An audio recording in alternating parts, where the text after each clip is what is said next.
Welcome to Within the Frame, where we bring you today's most pressing issues from across the globe into focus. I'm Kim Mok-yeon. South Korea continues to grapple with its political crisis involving President Yoon Suk Yeol, who faces potential arrest over his alleged role in botched martial law attempt. The Corruption Investigation Office is preparing to execute an arrest warrant, but tensions have escalated after a standoff between the CIO and the Presidential Security Service. Acting President Choi Sang-mok has called for restraint, suggesting a special prosecutor to resolve the situation. Now, meanwhile, Yoon's lawyers said that the president will not attend the first hearing at the Constitutional Court scheduled for Tuesday, citing safety concerns over the CIO's attempts to detain him. Yoon's side claims that concerns regarding Yoon's personal safety and security must be resolved before he can appear before the Constitutional Court. For more on the latest, we are joined by attorney An Jun-sung here in the studio with us. Welcome. Thank you. And also joining us via Zoom is attorney Kim Ji-soo. Thank you for joining us. Thank you. So let's start with Mr. An, the director of the Presidential Security Service, Park Jong-jun, who was charged with obstructing the execution of the arrest warrant for President Yoon Suk Yeol, submitted his resignation, and he also suddenly appeared at the police station. What's the background behind this? And also, can we consider the resignation of Park and his police appearance as a sign of a rift in the leadership of the PSS? Well, it's very interesting because I was a little surprised when you show up. I didn't expect that he showed up to the police station. I guess there are two possible reasons for that. And first one is a personal reason. I guess he tried to avoid the worst scenario during the criminal investigation against him. Means that he didn't want to get arrested, physically arrested on live TV. That's public investment, right? And second is a professional perspective. I guess that in the beginning I thought he was kind of a surprise tactics to the police, in a way of the psychological warfare, right? But later I found that regardless of the true intent, I think that his resignation and appearance work as a strong message to the employee at the security services. Basically means that drop the weapon and surrender like me. Basically, I think that's interesting. What happening right now is like sending message to the employees, to me, right? Mm-hmm. Now, what about Ms. Kim? What kind of impact do you think the vacancy of the director of the Presidential Security Service have on the execution of the arrest warrant? Some say, it might be beneficial, while others say with only the hardline leadership remaining, security strategies will become even more fortified. What's your view? Well, it's a definite fact that Park Jong-jun stepping down as the head of the Presidential Security Service it's been a really big deal. And honestly, it's hard to say how this will play out. It could go either way depending on what happens next. However, on the one hand, his resign could make things easier for the police and the CIO to execute his warrant, since losing a leader like Park might throw the security service off balance. And without strong leaders, there's a chance that the team might not cooperate or be confident. And let's not forget that the police are already targeting other top officials. So the pressure inside the service has to be mounting severely. And it already feels like the cracks are starting to show, and that could work in favor of the arrest warrant being executed. However, on the flip side, the new leadership under Kim Sung-hoon is taking a much tougher stance. He's known to be a hard liner in the security service, and he's one of the most closest allies to President Yoon. So if anything, he might take an even tougher stance, treating the situations like a fight for survival. So yes, it is complicated, but at the end, it's all about how well the CIO and the police handle this, and they'll need to be sharp, adaptable, and calm to make sure that this doesn't spiral into an even bigger mess. And this is no easy road, definitely. However, it's one road they will have to navigate carefully in order to solve this crisis. Right. Just as our Ms. Kim has mentioned, amid this intensifying conflict between the CIO and Presidential Security Service, Acting President Choi Sang-mok has proposed a special prosecutor for insurrection as an option to, the current situation. What do you think about this? Do you think it could resolve the standoff?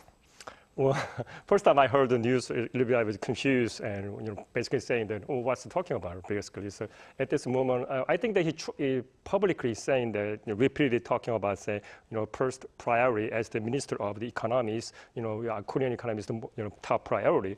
But it seems that he doesn't really have neutrality anymore because that, in a way, the way he basically proposed the special prosecutor, which he has been rejected.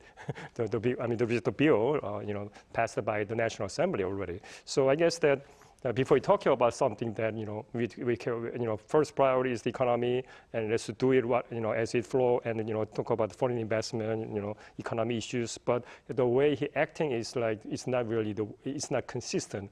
That his act and word is not consistent, and I guess I think he's trying to be to the best job to his boss, President Yoon Suk Yeol. Still, that's the really conflict of interest issue that he's now, although he's an acting president, he have to do in the best interest of public, the citizen of Korea, not the president himself. So that's the real concerning, and I hope he wake up and make right choices from tomorrow. I hope so. Mm-hmm. Now, despite Acting President Choi Sang-mok's request for an agreement between the ruling and opposition parties, there still is fierce debate over the law for a special prosecutor for insurrection. Ms. Kim, what are the main points of contention between rival parties? Well, it's definite that the ruling and the opposition parties are miles apart, and here's why they are divided. So first, there's a conflict over what the law is mainly about.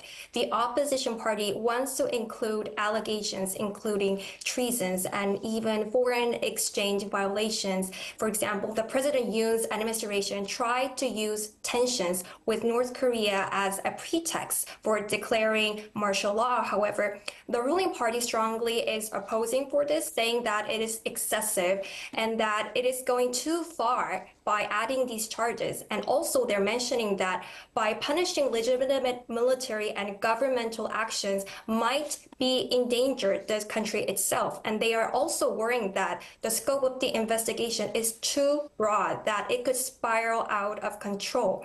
And there is another debate over ways of selecting special prosecutors. So the opposition party is suggesting letting the Chief Justice of the Supreme Court to choose the prosecutor to make it much more neutral. However, the ruling party still disagrees with this way of choosing the prosecutor, still saying that there needs to be more neutral selectors like the bar associations to ensure fairness. And regarding why is this taking so long, they're also showing different opinions on that. So the opposition party is actually accusing the ruling party of stalling to protect President Yoon. However, meanwhile, the ruling party is saying that the opposition is just rushing the process itself and not giving enough time to proper discussion. And in short, it's a battle over what the investigation should cover, who should lead it, and how fast it should move. And both sides are digging their heels, so this debate is far from over. Right, so it really does look like it's going to take some time with a lot of factors to decide. Now, meanwhile, Mr. An, the Constitutional Court is currently deliberating on Yoon's constitutional dispute and the injunction request regarding the second arrest warrant. What kind of aspects will the Constitutional Court focus on its review? Well, first, I have a personal comment or general comment about the situation because someone like me studied in the United States, and it's very shocking every morning that there's something happening. And for your information, the U.S. doesn't have a constitutional court. I mean, some very few countries. Well, I think Japan and some European countries have a constitutional court. United States, the Supreme Court will have the constitutionality test. But when you talk about the constitutional court, it was designed to decide on the constitutionality of the matter or the law, right? Something like that, right? But here, these days, I mean, when the Yoon's legal team basically dumping so much procedural issues, not the substantive issue more than like that, but kind of legally challenging the validity of the arrest warrant at the constitutional court, to me, it doesn't make sense at all. And then you talk about the legal criminal issue, you should go to criminal court, not the constitutional court. If you keep going to constitutional court, I mean, they'll be saying they're not taking any action because that. I think basically one of the litigation strategy, what you do on the criminal case, especially when you try to think that you are at kind of a disadvantaged position, right? You try to get us some time in a way to dumping so much document or evidence to the court, basically wasting their time, basically, so slow down the process. I think that's how they see it. And then from the court perspective, I don't think they could take it, and Yoon's legal team approach is sincere. It's not really sincere effort to do, speed up the process. It's more like delaying as much as time as, they're possible. So that's very concerning, and it's not quite somehow, to me, it's disrespect to the court and the people in general public in Korea, I think. Mm-hmm. So in terms of the Constitutional Court's perspective, what kind of point do you think they would focus on? I think that rather than talk about substantiality of the legal matter, it's more like they will focus on, they will try prioritize the presidential impeachment, more right. So they will focus, they started the prime minister impeachment process, right? And they will prioritize that impeachment process against the President Yoon Suk Yeol, and then set aside everything else and just focus on, because there are a lot of things going on right now. So if you keep, throwing so much document and different legal procedural matters to the Constitutional Court, only to delay to their process. So I guess they're going to take it out, ignore the many unsubstantial issues, and focus on the impeachment process against the President Yoon Suk Yeol. Right. So among all, they will focus on the impeachment issue. Now, to Ms. Kim, President Yoon's side has stated that they will not comply with the execution of the arrest warrant, but are willing to comply if a proper detention warrant is filed, or they will proceed with prosecution based on the current investigation. How should this wording be interpreted? Well, this feels like a very calculated move, both legally and politically. So first, legally, it doesn't really add up for right now. The court has already ruled that the warrant itself is valid and dismissed claims from Yoon's side that it was inappropriate.